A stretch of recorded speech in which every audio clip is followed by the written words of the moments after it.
আজ 31শে মার্চ মঙ্গলবার জানাবো আজকের বাছাই করা 50টি তাজা সংবাদ। শুরুতেই হেডলাইন্স।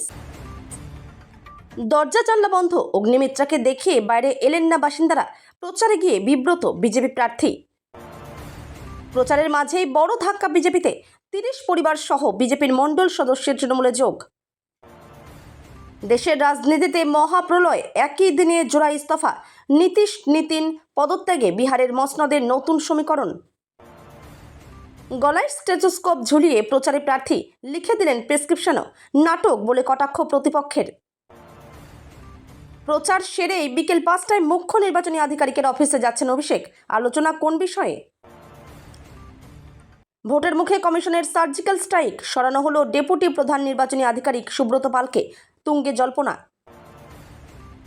দিলীপ ঘোষ মুখ খুলেছে মানেই উইকেট পড়বে, খড়গপুরে হুঙ্কার বিজেপি প্রার্থীর।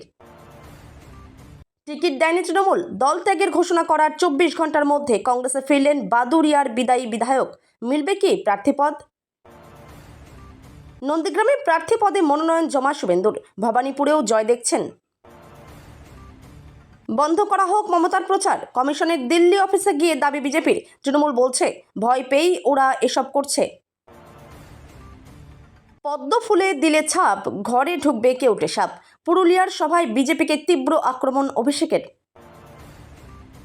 ভোটে দাঁড়াতে আর রইল না বাধা, তৃণমূল প্রার্থী স্বপ্না বর্মনের ইস্তফাপত্র মঞ্জুর করল রেল।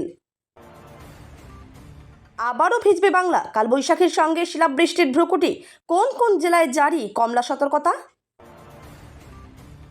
93 লক্ষ ভোটারের নাম কাটা পড়ার পর অনুপ্রবেশকারী কত? অমিত শাহের জবাবে তোলপাড় বঙ্গ রাজনীতি। মধ্যপ্রাচ্যে যুদ্ধের দামামা, এর মাঝেই ভারতের মাস্টারস্ট্রোক, সস্তা হচ্ছে পেট্রোল ডিজেল। 20% আসনে হাড্ডাহাড্ডি লড়াই, বাংলার ভোটে বড় ফ্যাক্টর হতে পারে এই কেন্দ্রগুলি। 3 দিনের যোগী দল শেখাবে, দেবাংশুর হারের জন্য রচনা দায়ী, বিস্ফোরক মন্তব্যে সাংসদের বিরুদ্ধেই যুদ্ধ ঘোষণা অসিতের। ভোটের মুখে ক্রমাগত আধিকারিক বদল, নির্বাচন কমিশনের বিরুদ্ধে হাইকোর্টে সওয়াল কল্যাণের, চরম অস্বস্তিতে কমিশন। বাংলাকে জামাতের হাত থেকে বাঁচাতে হবে, হলদিয়ার সভা থেকে মমতাকে আক্রমণ শুভেন্দু ধর্মেন্দ্র। একদিনে অপসারিত ওসি এবং বিডিও সহ 267 আধিকারিক, পদ্ধতিগত প্রশ্ন তুলে কমিশনের বিরুদ্ধে ফের মামলা হাইকোর্টে। শ্রমিকের সারপ্রাইজ গিফট, শুভেন্দুর হাতে তুলে দিলেন 2026-এর সেই বিশেষ রক্ষা কবচ। বিধায়ক পদ থেকে ইস্তফা, বহরমপুরে অধীর জিতুক চাইছেন হুমায়ুন, ভোটের আগেই জল্পনা।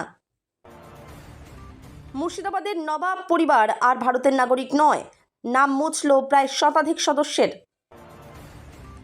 দাসপুরের জনসংযোগের মাঝেই বিজেপিতে বড় ভাঙন, তৃণমূল প্রার্থীর হাত ধরে ঘাসফুলে যোগ 6 কর্মীর।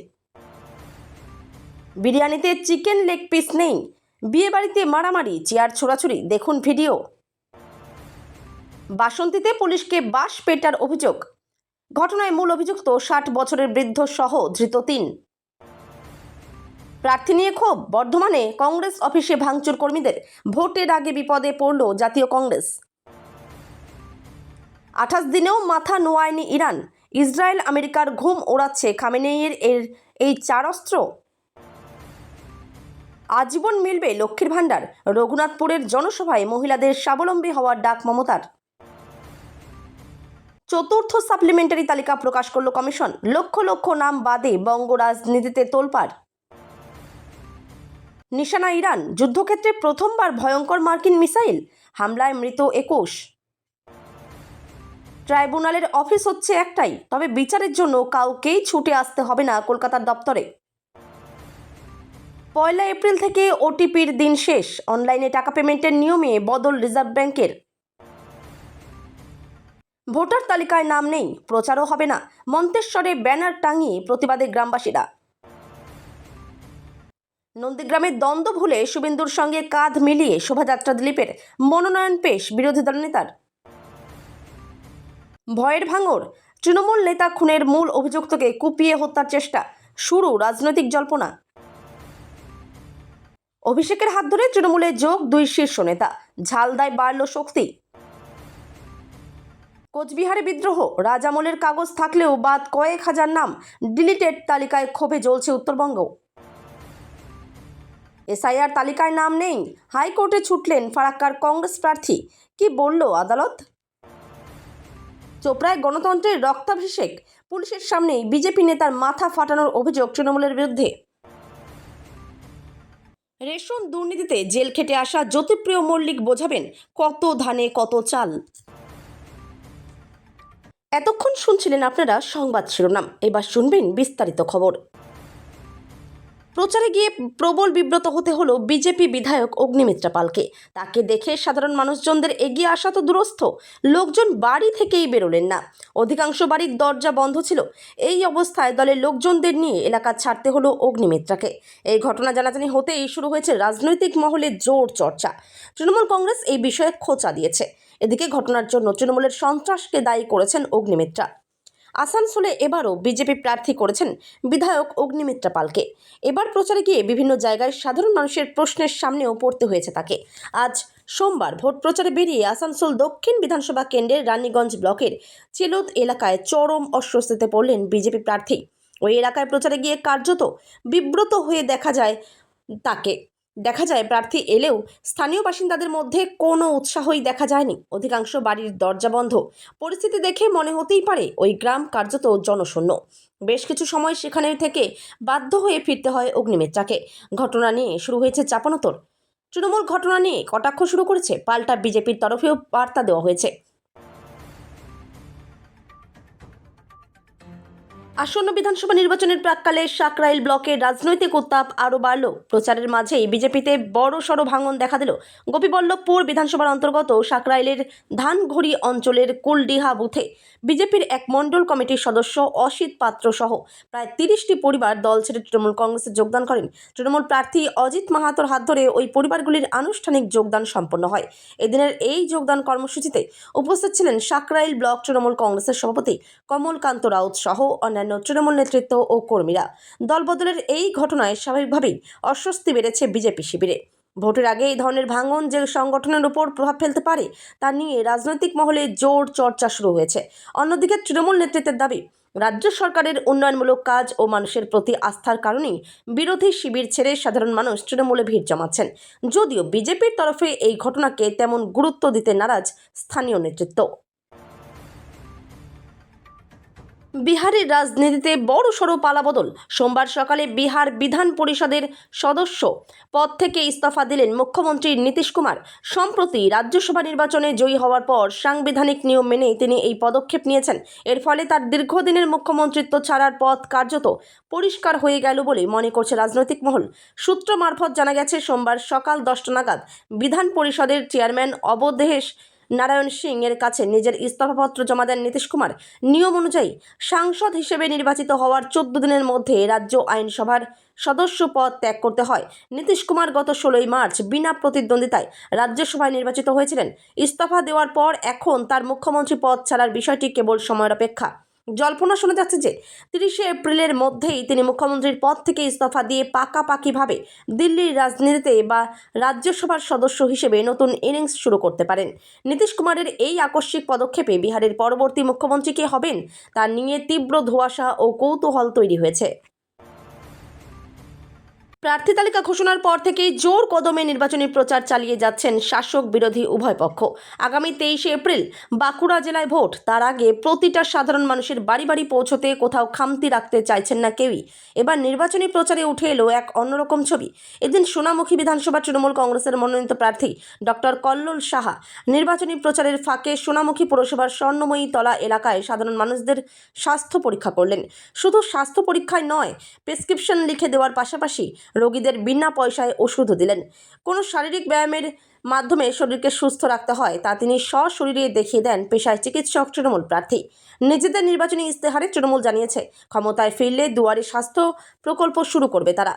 তৃণমূল নেত্রীর প্রস্তাবিত সেই প্রকল্পের কথা মনে করিয়ে সোনামুখী বিধানসভা কেন্দ্রের তৃণমূল কংগ্রেসের মনোনীত প্রার্থী ডক্টর কল্লোল সাহা সাধারণ মানুষদের দুয়ারে গিয়ে তাদের স্বাস্থ্য পরীক্ষা করলেন। উপস্থিত এক নাগরিক জানান, ডাক্তারবাবুর এই উদ্যোগ আমাদের খুব ভালো লেগেছে। ভোটের মুখে তুঙ্গে প্রচার কর্মসূচি। রবিবার নওদা সন্দেশখালী জনসভার পর সোমবার ঝালদায় তৃণমূল কংগ্রেস প্রার্থী সুশান্ত মাহাতোর হয়ে জনসভা করেন অভিষেক। সূত্রের খবর, প্রচার সেরেই সোম বিকেলে রাজ্যের মুখ্য নির্বাচনী আধিকারিকের অফিসে যাচ্ছেন তৃণমূল কংগ্রেসের সাধারণ সম্পাদক অভিষেক ব্যানার্জি। যদিও কী নিয়ে আলোচনা করবেন অভিষেক তা এখনও স্পষ্ট হয়নি। এর আগে এদিন ঝালদায় সভা করেন অভিষেক। সভা থেকে একদিকে যেমন তৃণমূল কংগ্রেসের নির্বাচনী প্রতিশ্রুতির কথা তুলে ধরেন, তেমনি তিনি এক হাত নেন বিজেপিকেও। অভিষেক এদিন বলেন, বিজেপিতে আপনারা কোনো ভালো মানুষ পাবেন না, আছে শুধু ঠগ আর মিথ্যাবাদী। তারপরেই বলেন, যদি তারা প্রমাণ করতে পারে যে বিজেপি আবাস যোজনা, গ্রাম সড়ক যোজনা বা অন্য কোনো উন্নয়ন প্রকল্পে 1 টাকাও দিয়েছে, তাহলে এআইটিসির 291 জন প্রার্থী নির্বাচন থেকে সরে দাঁড়াবেন। যারা বিজেপিকে ভোট দিয়েছেন তাদের মনে রাখতে হবে যে আপনাদের ভোট নেওয়ার পর তারা আপনাদের ন্যায্য পাওনা বন্ধ করে দিয়েছে। তারা আবার জিতলে গরিবরা কষ্ট পাবে। এআইটিসি জিতলে আপনারা লাভবান হবেন। আমাদের দল শুধু আপনাদের মুখে হাসি ফোটাতে চায়। 2026 সালের পশ্চিমবঙ্গ বিধানসভা নির্বাচনের দামামা বাজতে খুব বেশি দেরি নেই। আর তার আগেই রাজ্যের প্রশাসনিক স্তরে শুরু হয়ে গেল বড়সড় ওলটপালট। এবার সরাসরি কোপ পড়ল রাজ্যের নির্বাচন পরিচালনার মূল কেন্দ্রবিন্দু অর্থাৎ সিও দপ্তরে। ভারতের নির্বাচন কমিশনের এক আকস্মিক নির্দেশে ডেপুটি সিও পদ থেকে সরিয়ে দেওয়া হলো সুব্রত পালকে। ভোটের আগে এই ধরনের হাই প্রোফাইল রদবদলকে কেন্দ্র করে নবান্ন থেকে শুরু করে রাজনৈতিক মহলে তীব্র চাঞ্চল্য ছড়িয়েছে। সূত্রের খবর, সুব্রত পালকে তার বর্তমান দায়িত্ব থেকে অব্যাহতি দিয়ে স্বাস্থ্য দপ্তরে বদলি করা হয়েছে। তবে কেন ঠিক এই মুহূর্তেই তাকে সরানো হলো তা নিয়ে নির্বাচন কমিশনের তরফ থেকে কোনো আনুষ্ঠানিক ব্যাখ্যা দেওয়া হয়নি। ওয়াকিবহাল মহলের মতে, নির্বাচন প্রক্রিয়াকে সম্পূর্ণ স্বচ্ছ এবং নিরপেক্ষ রাখতেই কমিশন এই কঠোর পদক্ষেপ গ্রহণ করেছে। সুব্রত পালের জায়গায় নতুন ডেপুটি সিও হিসেবে দায়িত্ব দেওয়া হয়েছে রাহুল নাথকে। রাহুলবাবু এর আগে স্বাস্থ্য দপ্তরের অতিরিক্ত সচিব পদে কর্মরত ছিলেন। বিধানসভা নির্বাচনের দিনক্ষণ যতই এগিয়ে আসছে ততই প্রচারে ঝড় তুলছে সব রাজনৈতিক দলই। এবার বিজেপি খড়গপুর সদরে প্রার্থী করেছে দিলীপ ঘোষকে। আর প্রার্থী হওয়ার পর থেকেই দাবাং মেজাজে দেখা যাচ্ছে তাকে। কখনো পুলিশ প্রশাসনকে হুঙ্কার, কখনো এনকাউন্টারের নিদান, এমন নানা কথা বলে তিনি বারবার বিতর্কে জড়িয়েছেন। কিন্তু সেখানে থেমে থাকেননি। নির্বাচন কমিশনে তার নামে নালিশ করেও যে কোনো লাভ হবে না এমন দাবিও করেছেন তিনি। এবার তিনি মুখ খুললেই উইকেট পড়বে বলে হুঙ্কার ছাড়লেন বিজেপির দাবাং প্রার্থী। এদিকে খড়গপুর সদর কেন্দ্র থেকে পদ্ম প্রতীকে প্রার্থী দিলীপ ঘোষ চা চক্র শুরু করেছেন। প্রায়ই তাকে এমন ভূমিকায় দেখা যাচ্ছে। সেখান থেকেই শান দিচ্ছেন প্রচারে। আর তার নিশানা শুধুই তৃণমূল কংগ্রেস। তবে রাজ্যের নানা জেলায় ঝোড়ো প্রচার করে চলেছেন তৃণমূল সুপ্রিমো মমতা বন্দ্যোপাধ্যায় এবং দলের সর্বভারতীয় সাধারণ সম্পাদক অভিষেক বন্দ্যোপাধ্যায়। সেখানে বঙ্গ বিজেপির নেতারা সেভাবে জনসভা করে এঁটে উঠতে পারছে না। বাধ্য হয়ে ভিন রাজ্যের নেতাদের নিয়ে আসতে হচ্ছে। এমন পরিস্থিতি কেন? এই বিষয়ে আজ সোমবার খড়গপুরের সাংবাদিকদের দিলীপ ঘোষের জবাব। এবারের বিধানসভা ভোটে 74 জন বিদায়ী বিধায়ককে টিকিট দেয়নি তৃণমূল। সেই তালিকায় রয়েছেন বাদুড়িয়ার বিদায়ী বিধায়ক আব্দুরও। কংগ্রেসও বাদুড়িয়া আসনে এখনও পর্যন্ত প্রার্থীর নাম ঘোষণা করেনি। তৃণমূল ছেড়ে কংগ্রেসে ফিরলেন উত্তর 24 পরগনার বাদুড়িয়ার বিদায়ী বিধায়ক কাজী আব্দুর রহিম। সমাজ মাধ্যমে দীর্ঘ পোস্ট করে তৃণমূল ছাড়ার কথা ঘোষণা করেন আব্দুর। তার 24 ঘন্টার মধ্যে দিল্লিতে গিয়ে যোগ দিলেন কংগ্রেসে। সোমবার পশ্চিমবঙ্গ প্রদেশ কংগ্রেস সভাপতি শুভঙ্কর সরকার এবং প্রদেশ কংগ্রেসের পর্যবেক্ষক গোলাম আহমেদ মীরের উপস্থিতিতে কংগ্রেসে ফেরেন তিনি। এবারের বিধানসভা ভোটে 74 জন বিদায়ী বিধায়ককে টিকিট দেয়নি তৃণমূল। সেই তালিকায় রয়েছেন বাদুড়িয়ার বিদায়ী বিধায়ক আব্দুরও। ঘটনাচক্রে রবিবারই কংগ্রেস রাজ্যের বিধানসভা ভোটের প্রথম প্রার্থী তালিকা প্রকাশ করেছে। প্রথম তালিকায় 284 আসনের প্রার্থীর নাম ঘোষণা করা হয়েছে। এখনও বাকি রয়েছে 10টি আসন, তার মধ্যে অন্যতম বাদুড়িয়া। এই আসনে এখনও পর্যন্ত কোনো প্রার্থী ঘোষণা করেনি কংগ্রেস। সূত্রের খবর, বাদুড়িয়া থেকে কংগ্রেসের টিকিটে প্রার্থী হতে পারেন বিধানসভা নির্বাচনের জন্য মনোনয়নপত্র জমা দিলেন নন্দীগ্রাম বিধানসভা কেন্দ্রের বিজেপির শুভেন্দু অধিকারী। হলদিয়া এসডিও অফিসে তিনি মনোনয়নপত্র জমা দেন। পূর্ব মেদিনীপুর জেলায় প্রথম দফার নির্বাচনের মনোনয়নপত্র জমা দেওয়া শুরু হয়েছে 30শে মার্চ থেকে। আর এদিন থেকেই ভোট প্রচারকে একেবারে তুঙ্গে রাখলেন রাজ্যের বিরোধী দলনেতা শুভেন্দু অধিকারী। নন্দীগ্রামের প্রার্থী শুভেন্দু অধিকারী সহ হলদিয়ার বিজেপি প্রার্থী প্রদীপ কুমার বিজলি এবং মহিষা দলের বিজেপি প্রার্থী সুভাষ পাজা আজকে মনোনয়ন জমা দেন। 29শে মার্চ রবিবার রাজ্য সভাপতি শ্রমিক ভট্টাচার্যের কাছ থেকে দলীয় প্রতীক হাতে পান শুভেন্দু। সোমবার হলদিয়া মহকুমা শাসকের কার্যালয়ে মনোনয়নপত্র জমা দেওয়ার আগে একটি বিজয় সংকল্প সভা করেন। তারপর সভাস্থল থেকে মনোনয়নপত্র জমা দেওয়ার উদ্দেশ্যে শোভাযাত্রা করে মহকুমার শাসক অফিসের দিকে রওনা দেন। উপস্থিত ছিলেন কেন্দ্রীয় মন্ত্রী ধর্মেন্দ্র প্রধান, প্রাক্তন সাংসদ তথা খড়গপুরের বিজেপি প্রার্থী দিলীপ ঘোষ, উত্তরপ্রদেশের মন্ত্রী JPS রাঠোর। দলের নির্বাচনী সম্ভাবনা নিয়ে আশাবাদ ব্যক্ত করে শুভেন্দু অধিকারী বলেন, বিগত নির্বাচনগুলোর তুলনায় ভারতীয় জনতা পার্টির প্রতি জনসমর্থন উল্লেখযোগ্যভাবে বৃদ্ধি পেয়েছে। তিনি স্বচ্ছতা, উন্নয়ন এবং জবাবদিহিতার উপর গুরুত্বারোপকারী একটি শাসন ব্যবস্থা উপহার দেওয়ার বিষয়ে বিজেপির প্রতিশ্রুতি পুনর্ব্যক্ত করেন। সোমবার সকালে দিল্লির নির্বাচন সদনে গিয়ে মমতা বন্দ্যোপাধ্যায়ের বিরুদ্ধে অভিযোগ জানায় বিজেপি। তার নির্বাচনী প্রচার বন্ধ করানোর আর্জি জানান সুকান্ত মজুমদারেরা। দিল্লিতে নির্বাচন সদনের বাইরে পীযূষ গোয়েল, কিরেন রিজিজু এবং সুকান্ত মজুমদার। তৃণমূল নেত্রী মমতা বন্দ্যোপাধ্যায়ের প্রচার বন্ধ করার দাবি তুলল বিজেপি। সোমবার দিল্লিতে জাতীয় নির্বাচন কমিশনের দপ্তরে গিয়ে এই দাবি তোলেন সুকান্ত মজুমদারেরা। তাদের অভিযোগ, তৃণমূল নেত্রী তথা মুখ্যমন্ত্রী ভোটারদের ভয় দেখাচ্ছেন। অন্যদিকে তৃণমূলের পাল্টা খোঁচা, ভয় পেয়ে এসব করছে বিজেপি। রাজ্যের শাসক দলের বক্তব্য, খেলা শুরুর আগেই হেরে বসে আছে বিজেপি। সোমবার সকালে দিল্লির নির্বাচন সদনে গিয়ে কমিশনের কর্তাদের সঙ্গে দেখা করে বিজেপির প্রতিনিধি দল। সেখানে সুকান্তের সঙ্গে ছিলেন কিরেন রিজিজু এবং পীযূষ গোয়েলের মতো কেন্দ্রীয় নেতারাও। কমিশনের অফিস থেকে বেরিয়ে সুকান্তেরা জানান, তারা মোট 6 দফা দাবি কমিশনের কাছে তুলে ধরেছেন। এর মধ্যে অন্যতম হল মমতার প্রচার বন্ধ করা। আবেদন জানিয়েছে বিজেপির প্রতিনিধি দল।